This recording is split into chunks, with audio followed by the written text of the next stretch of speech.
dans tous les cas, Alors, Gilles Pudlowski, quel bon vent vous amène ici à Saint-Dié-des-Vosges? Ben là, on fait un spécial Saint-Dié, gourmand pour le point, voilà, avec un petit carnet gourmand avec les bonnes adresses de la ville. D'accord, c'est un numéro spécial qui est prévu pour quand? Qui est prévu pour le 30 septembre, c'est-à-dire la semaine qui va précéder, enfin les jours qui vont précéder le Festival de géographie de Saint-Dié. D'accord, alors quand on fait un spécial ville, spécial Saint-Dié-des-Vosges, ben on parle gastronomie, maintenant c'est incontournable ça.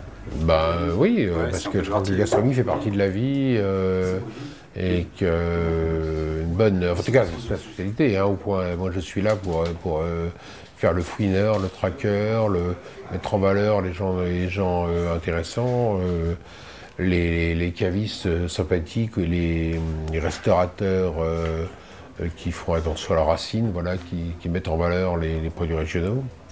Donc, ben voilà, on fait une redécouverte de la ville, on l'avait fait il y a 2 ans, on le refait aujourd'hui. On se demande ce qu'est devenu, je sais pas, les voyageurs, le petit Chantilly, et puis en même temps, on va à la quête de nouvelles maisons. Il paraît que le Grand Café de Paris a changé. Là, on en parle trop tôt parce que on est avant la bataille, si on peut dire. Vous pensez rester combien de temps ici? Oh, bah là, 2 jours, on est Deux jours. on est temps de faire un tour sérieux de la question. Hein. D'accord, vous avez l'habitude de travailler très vite alors? Bah, moi, je suis Mosellan, hein, donc on est plus rapide que les Vosgiens, les Mosellans. On vous a vu travailler, là en fait, vous rencontrez le gérant de la Pitchouli, vous discutez en avec 3 lui, et puis en même temps vous... Je discute pas avec lui, j'écoute ce qu'il raconte. Non, je discute pas, moi j'écris. C'est mon boulot, moi c'est pas de discuter, je travaille pas pour la télévision. Hein. C'est pas Jean-Luc Petit-Renaud. Ouais, ça vous plairait de travailler avec lui? Ah ben j'adore Jean-Luc. Ouais. Ah bon, c'est un vieux pote, hein. On a bossé ensemble, mais je veux dire, là, en l'occurrence, mon boulot, mon travail consiste à raconter au lecteur ce qu'il attend. C'est-à-dire que je suis là pour saisir en 3 secondes, là ici, un décor qui est parlant, des produits qui sont évidents, quelqu'un qui a une formation pas réellement œnologique dans le vin, enfin un ancien biologiste qui parle du vin, donc c'est rigolo. Donc en 3 secondes, on a compris de quoi il s'agissait. On n'a pas besoin de faire une dissertation de 10 pages. Le but, c'est de raconter. Vous savez, Pierre Lazare disait que le journalisme, c'était de raconter le monde en 3 lignes. Ça fait 30 ans ou 35 ans que je fais ce métier et où je raconte, je suis un transmetteur d'émotions, un passeur d'émotions, si vous voulez.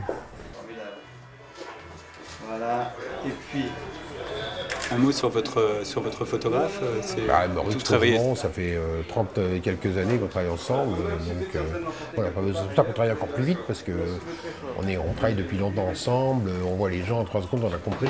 Quand on est dans les Vosges, on sait qu'il faut répéter 3 fois les trucs pour que les gens les comprennent. C'est vrai qu'on vient de le voir faire des photos, là, il n'utilise pas de flash, ce qui est rare.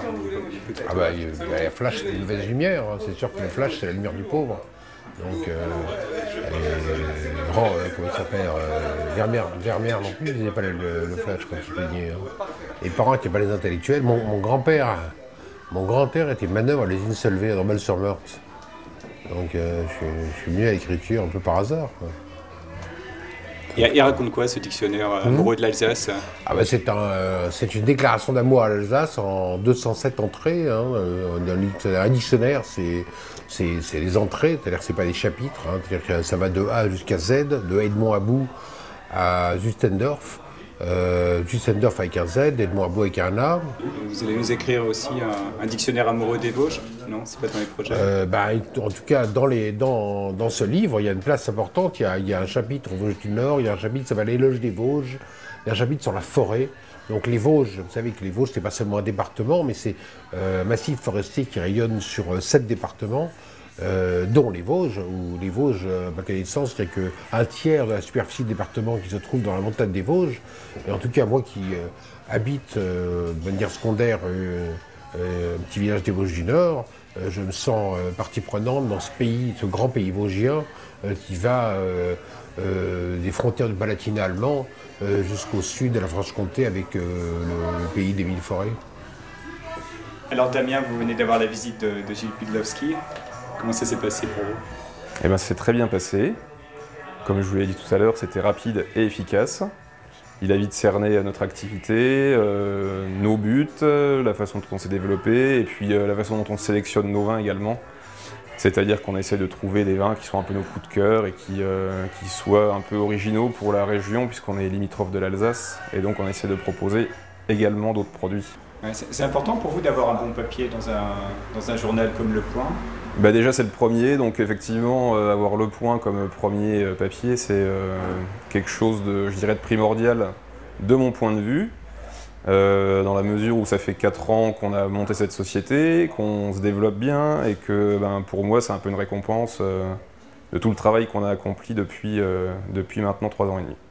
Voilà, donc c'est une boutique qui existe depuis le mois de décembre dernier, où en fait on a déplacé tout ce qu'on avait dans les salles que vous avez visitées dernièrement, et puis on a pu agrandir notre gamme. On est maintenant à plus de 350 références.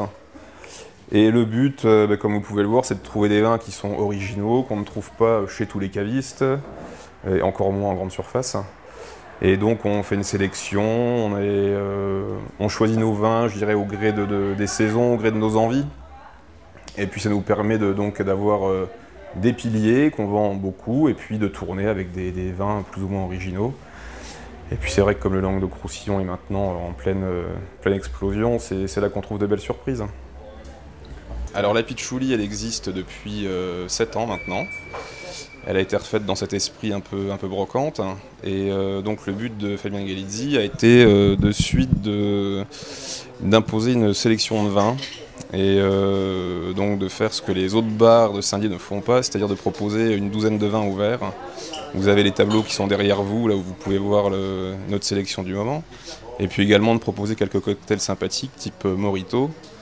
Tout dans une ambiance assez conviviale et festive. Ça vient d'où ce nom, pitchouli?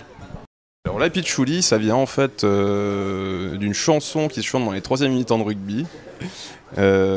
Et donc Fabien est un ancien rugbyman. Le nom a été repris pour